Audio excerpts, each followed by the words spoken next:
been a turbulent week for coalitions in the country. In Joburg, DA Mayor Popolate was replaced by Al Jama Party's Tapelo Ahmad. And meanwhile, speculation continues about when President Cyril Ramaphosa will reshuffle his cabinet. Let's unpack the week's developments with political analyst Dr. Sam Koma. Thank you so much for joining us, Sam. Of course, you know, coalitions in South Africa's major metros, they are just reaching unprecedented new levels of instability in the country. What would you say are some of the major contributing factors to this crisis at the moment with the coalitions in the country? Oh, yeah, thanks for having me. Yes, what we currently observing with the instability that has engulfed the city of Joburg and possibly other metros in Gauteng and elsewhere is a lack of a clear political program and also policy program on the part of the partners that go into a coalition deal. What are the broader policy imperatives and political program that they need to prioritize first as part of responding to the needs, the expectations, and the demands of the communities they're serving? So we seem to be having deal makers who are more self-serving and also looking into their own narrow political interest as opposed to looking into the broader issues that pertains to the mandate of the metro in the sense of coming up with strategies, interventions, and programs to fast-track the provisioning of basic municipal services, water, electricity, and other related basic services. So these are some of the issues that seems to be at play, particularly if you look at the city of Joburg. So this instability cannot be tolerated, obviously, and I expect the Gauteng provincial government to chip in the form of intervening by invoking Section 139, either issuing a directive and also coming up with other proper interventions to stabilize the administration and also the political component of the city of Joburg for the sake of ensuring that there is stability and also a proper focus on the part of the political players. Let's talk about leading up to 2024 elections. Of course, you know, having these problems with coalitions in the country, how will this have an impact on the 2024 elections and the outcome of those elections? Yes, of course, national elections and local government elections are totally different.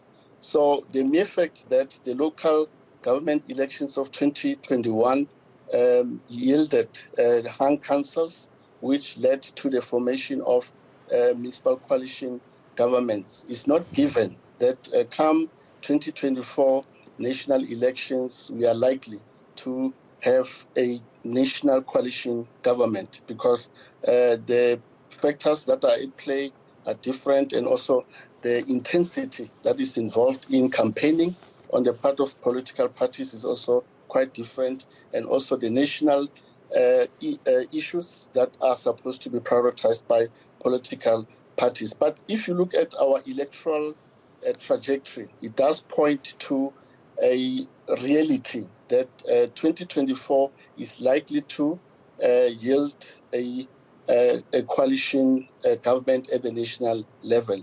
If, of course, you use the 2019 electoral outcome as a baseline or as an indicator, we then look into possible scenarios. One scenario is a likely situation where you'll have the ANC obtaining less than 50% of the electoral outcome, which will then push the ANC to then look into who could be the plausible parties that they can seal a deal as part of constituting a majority national government. Another scenario is, of course, the ANC maintaining or retaining its majority, albeit by a slight margin, because they are now sitting at 57.5% of the 2019 electoral outcome. So they're likely to go below 57.5%, or they're likely to remain at that level, or to some extent up the electoral outcome by increasing their majority. It will be interesting to see what actually will be unfolding come 2024. But let's come back to, you know, the instability with coalitions like we've seen now in Johannesburg, Ekurhuleni, eThekwini. Let's talk about, you know, it seems at this very moment in time that parties can simply just walk away from coalition agreements. What would you say, you know, needs to happen for this not to happen? Should there maybe be, you know, laws governing South African coalition agreements? And, you know, we had, you know, people saying that the coalition agreements must also be legally binding accords. Would you say that that might be a silver bullet to the situation? Yes, thanks. Two issues. One, there is a need that these coalition agreements should be made public, so that as members of the public, we are able to hold these political parties accountable. At this stage, none of these coalition agreements have been published or made available for public consumption, so that we are able to look at possible mechanisms of holding these parties accountable. Two, with other colleagues, we have always advanced a position that the only appropriate governance model of running a coalition government in the context of municipalities is what we call the executive committee system, which is applicable in eThekwini Metro. So you have ESCO members who are drawn from the various political parties that are proportionally represented within council. They have the mayor as the chairperson of the committee. So the instability that we are witnessing in the various metros is because they are using the mayoral executive system, which gives authority, executive authority to an executive mayor. The executive mayor is able to dictate terms, and the MMCs, as they call them, they are unable to, of course, differ with the executive mayor, because anyway, they're serving at the pleasure of the executive mayor. So there is a need to revise the governance model. And of course, in the Eastern Cape, they've tried to introduce that system in the Nelson Mandela Metro, but then we know that there is litigation currently taking place in that part of the world. But that is an appropriate possible governance model to at least stabilize the political component of a municipality, because all the parties that are in council are able to have a representation within the executive committee. Yes, there is also a discourse around legislating municipal coalition governments.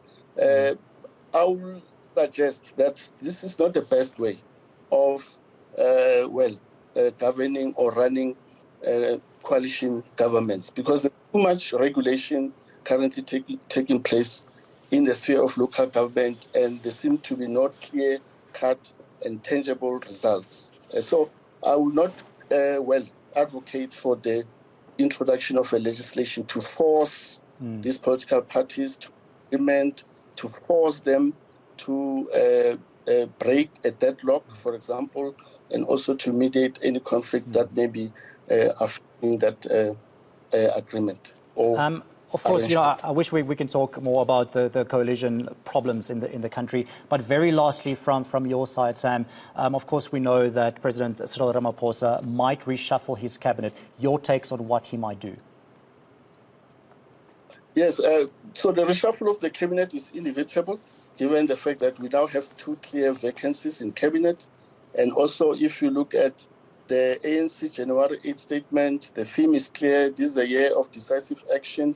The cabinet, Lekgotla, also focus on issues around energy security, fast-tracking the economic reforms that are packaged in the economic reconstruction and recovery plan. So we are likely to see a major shake-up of cabinet, because the ANC does not have luxury of time on their side. They have to be seen to be ensuring that they drive the execution of these economic measures and reforms so that there is a tangible impact on the lives of ordinary South Africans in economic terms and also in social and also political terms.